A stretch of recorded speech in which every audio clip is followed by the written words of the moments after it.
Howdy, I'm Grey Pilgrim. Still snuffling, but I'm here. Well, recently I did a video. Blast.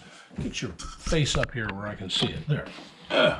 You see me? I can see you. Though I see there's a wrench on this, so I don't know if it's doing it right or not. Hopefully it is. This rifle was featured prominently in a recent video I did. This is a FN49. FN standing, of course, for Fabrique Nationale, the national armory of Belgium. And this is the precursor of the FAL, or Fusil Automatique Léger, the what became known as the right arm of the free world. But before that, this was the last of what they called, well, they have a book on it, they call it the last old world battle rifle.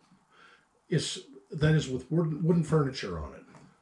And I think it's just, this is a piece of military beauty. It's one step in in development and in the progress, you might say, of man.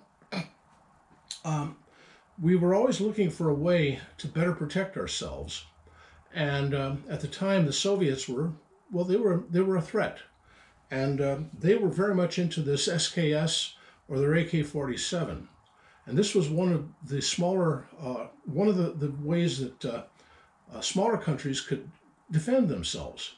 And this particular one is Egyptian. It was built for the Egyptian contract of King Farouk around 1948 to 1952, or that period of time.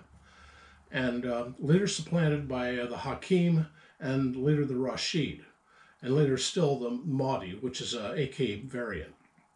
But this is a perfect example of that post-World War II period where countries were trying their best to keep themselves above board, above water, and out of being swallowed by various empires.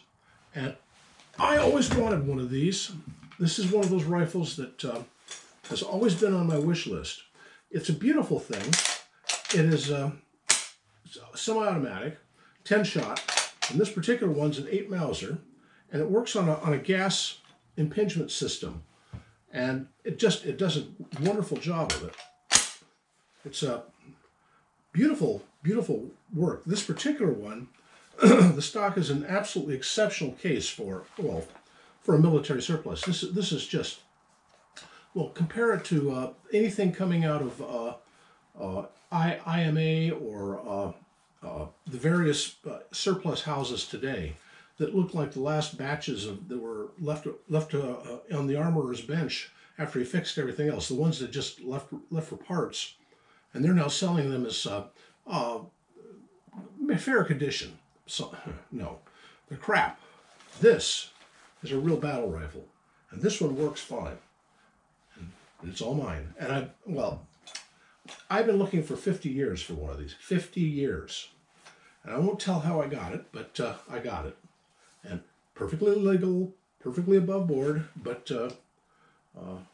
anyway, that's the safety. So beautiful safety. The trigger pull on this thing, it's empty, is a little heavy, but that's right, magazine catch.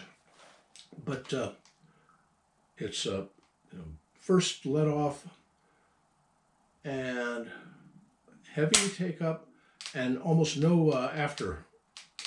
I mean, it's just once you hit the brake, you hit the brake. This came with bayonet, which is a unique and beautiful thing. And I'm not going to pull that off. I've heard this particular one was sharpened razor sharp. By the way, the thing about bayonets, usually they were issued dull, and the trooper never sharpened them. In all the days that they were doing the parade work and learning about weapons and stuff, it was said you were not allowed to sharpen your bayonet.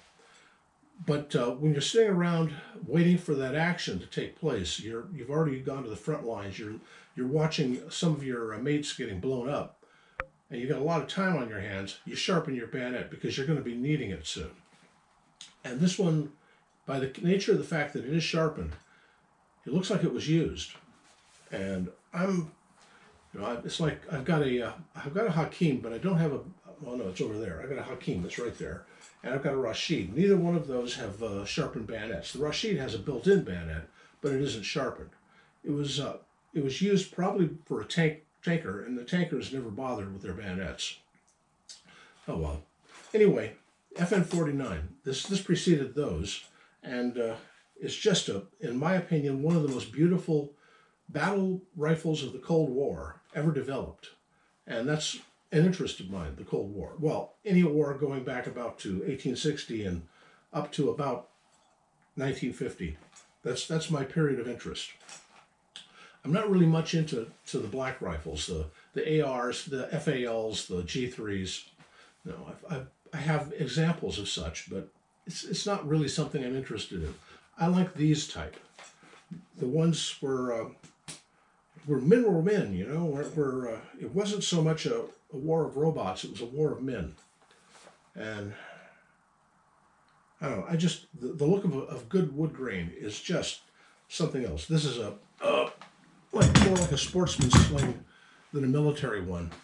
I'm looking for a military sling just to upgrade it, but I'm not looking that hard, not right now. Anyway, this is the newest in my collection, and I love it. I just love it. Anyway, happy trails.